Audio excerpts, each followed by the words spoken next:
There is nobody, I repeat, who is not going to face adversities or reverses.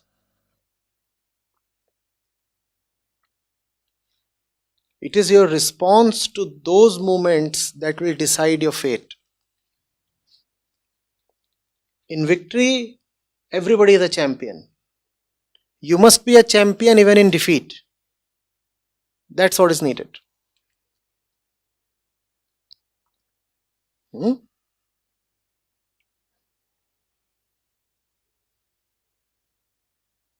It's a bit of a bravado thing, quite dramatic. But you remember that classic reply of King Puru to Alexander? You remember? No? So Alexander came to India like he went to other places in Asia with the intent to conquer and plunder. Persia had already been subjugated, and he was now knocking on the doors of India. And King Puru actually, was at that time ruling a territory that was broadly in today's Punjab. In fact, a little west to today's Punjab. So that was the gate to India. And Puru was the first king Alexander needed to conquer if he wanted to penetrate into India. And Alexander had a huge army. And India was divided into a large number of small kingdoms. Compared to Alexander, Puru was a small ruler with a small army. But he fought extremely bravely. Extremely bravely.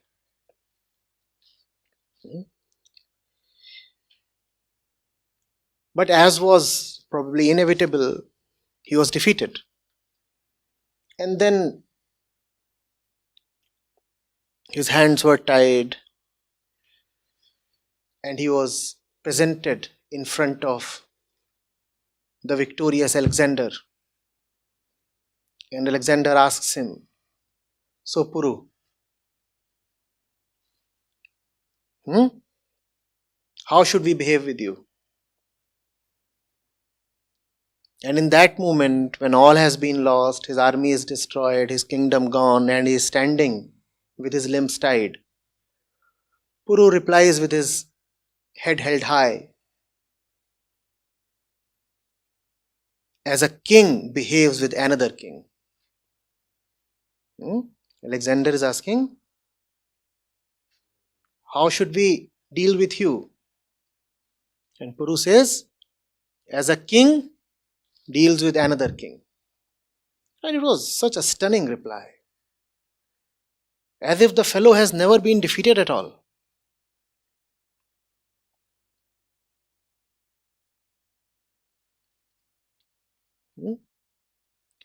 Alexander returned. He dropped his intention to march further into India.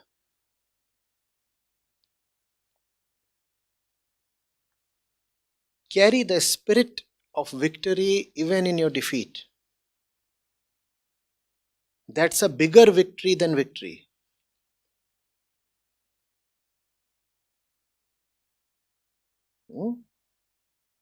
Maya wants to destroy your morale, crush your spirit.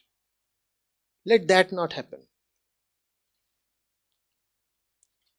Let her defeat you materially, but never spiritually. Let your spirit never be conquered. And that is one thing Maya has no control over. She has all control over situations. She has all control over your thoughts, tendencies, emotions. But she can have no control really over your faith. Let that remain untouched. That is possible.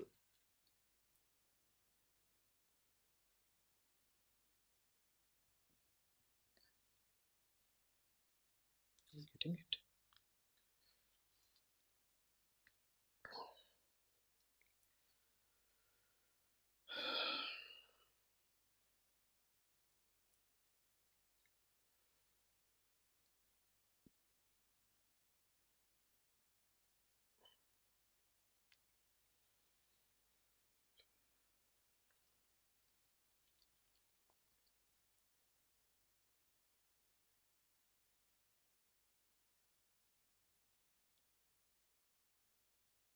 You understand Maya, right? Remember, it is not situations that defeat you. Situations are just situations. A situation by definition is something outside of you. Whereas a defeat is something inside of you.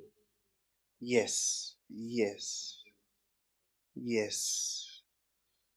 Situations can at worst be adverse. Correct? And situation is always external. The sense of defeat is an internal thing. That should not come to you. You're not asking for something small, remember. You're asking for renunciation.